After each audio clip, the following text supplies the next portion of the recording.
ልንድረው ነው ናታይ። ያው ጥያቄዎችማ ይኖራሉ። መልካሙን ሁሉ እመኝለታለሁ። በጣም ወደው ማከብረው ወንድሜ ነው። ሚስቴን ይዛችሁልኝ እንድትመጡ በአክብሮት ጠይቃለሁ። የደስታው ተካፋይ እንድንሆን ጠርቶናል። እንካ ሰዓቱ እየደረሰ ስለሆነ ቶሎ እንሂድ ይሻላል አይደል? ሰዓቱ እየደረሰ ነው።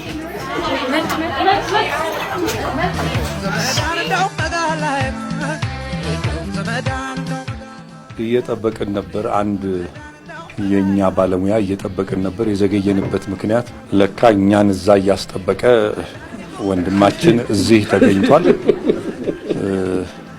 ይሁን ዞሮ ዞሮ ቤተሰብ ስለሆነን ሰርሽ ምንም ችግር የለውም።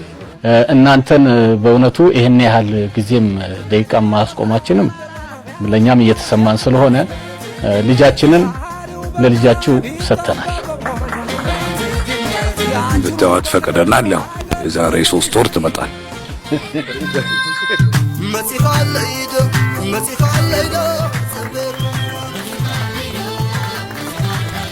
በጣም የመጨረሻው ትልቁን አበባ ይዘን የመጣን መስሎኝ ነበር። እስካሁን ገዝፎብኝ ነበር። ልክ እሷ ስትገባ በጣም ደስ የሚል ነው። እኛም አበባ ይዘን ነው የጠበቅናችሁ። እዚህ ጋም ያለው አበባ ደግሞ የባሰ ይሄንን ነገር የሚናገር ነበር። ሙሽሪቷ ስትመጣ ደግሞ ሌላ ደማቅ ሆነ። እንደውም ቅድም እየተነጋገርን ነበር። ያመጣችሁት በግ ቀንድ የለውም እና ለምንድነው ስንል አይ ቀንድማ የጸብ ምልክት ነው ምን ያረጋል ብለን ነው አለ ታምሩና በጣም እናመሰግናለን። ሁሉ ነገር ሙሉ ነበር። ደስ ይላል። በጣም ደስ ይላላችሁ። ዛሬ ኢትዮጵያ ውስጥ ቲያትር ቢኖር ቲያትር ተዘግቷል ማለት ነው። ሁሉም ባለሙያ እዚህ ነው ያለው።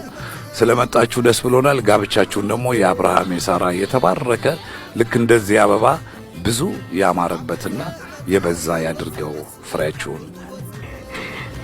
እና ልጄ በጣም ወዳት ልጄ እንሳሳላት ልጄ ናት።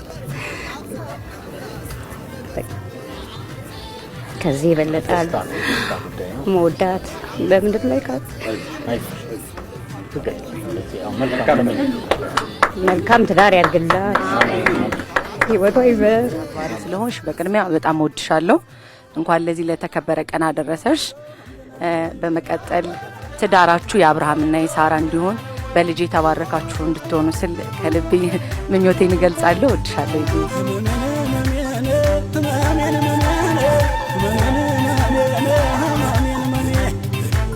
ትልጋት ጸጓን ተነስንሳኔ ናፍቀኛ ቦታኔ ዘንገናናቸው ሳ የማነሽ ይላታል የማን ልትለውን ያገው ምድር ልጅ ናት የፈረሰኛው በጭጋግ ነጠላኔ በዳመና ጋቢን ነጭ ልብሷን ለብሳኔ እንግዳን ሳቢ በቅቤን ጎቻኔ ሁሉንም አጥጋቢኔ በቅቤን ጎቻኔ ሁሉንም አጥጋቢ አቤት አቤት